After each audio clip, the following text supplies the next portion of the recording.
Update आपण पाहतोय सुरेश धसां विरोधात तीव्र घोषणाबाजी करण्यात आली आहे। तर आपण पाहतोय सुरेश धस हे गेल्या 2 महिन्यांपासून देशमुख कुटुंबियांच्या पाठीशी उभे होते।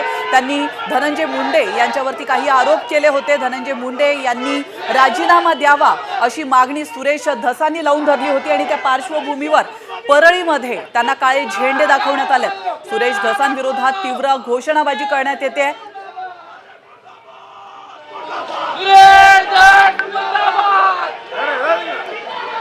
तर आपण पाहतोय परळी हा धनंजय मुंडे यांचा बालेकिल्ला आहे आणि या ठिकाणी परळीमध्ये सुरेश धस यांना काळे झेंडे दाखवण्यात आले। याविषयी अधिक माहिती देण्यासाठी आपले प्रतिनिधी योगेश काशीद आपल्या सोबत फोन लाईन वरून जोडलेत। योगेश, सुरेश धसांना परळीमध्ये काळे झेंडे दाखवण्यात आलेत, काय घडलंय त्या ठिकाणी?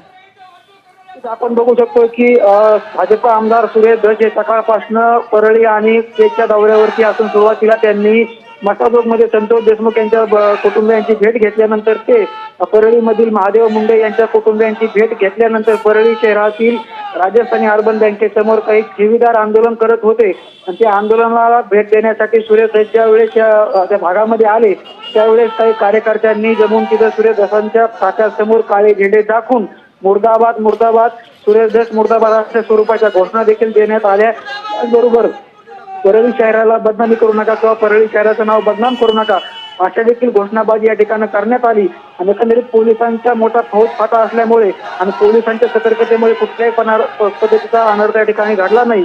त्याचबरोबर मात्र जे परळीकर होते, जे काही आंदोलक होते ते आक्रमक होताना पाहायला मिळाले आणि सुरेश धस यांच्या विरोधामध्ये घोषणाबाजी करताना पाहायला मिळाले। तीव्र स्वरूपाच्या घोषणा देऊन काळे झेंडे भाजप आमदार सुरेश धस यांना दाखवण्यात आलेले आहेत।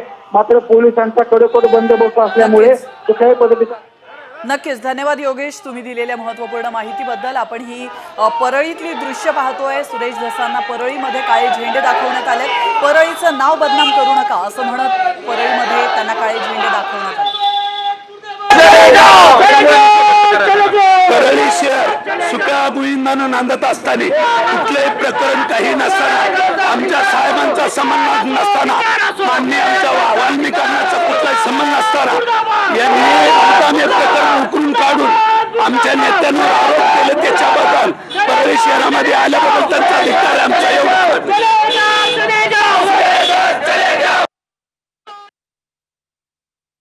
तर आपण आताची परळीतली ही ताजी दृश्य पाहत आहोत आणि या क्षणाला सुरेश धस यांना काळे झेंडे दाखवण्यात आलेत। सुरेश धस यांच्या विरोधात तीव्र घोषणाबाजी इथल्या कार्यकर्त्यांनी केली आहे। सुरेश धसनी जातीवाद उखळून काढला आणि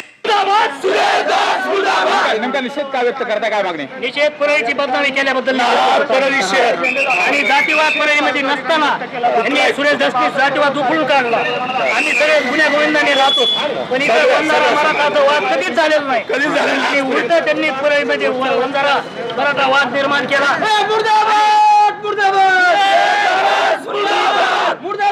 पूर्वीचा मरण आला बापू आंधळेच्या सरपंचाचा, त्याच्या घरी का गेले नाहीत सांगा ना? कुठं जिथं नाही सुरेश धसनी त्या बापू आंधळेच्या बापू आंधळेच्या घरी जावं ना, सरपंच बापू आंधळेच्या घरी जायला मोजक्याच लोकांच्या घरी कशामुळे जायचं?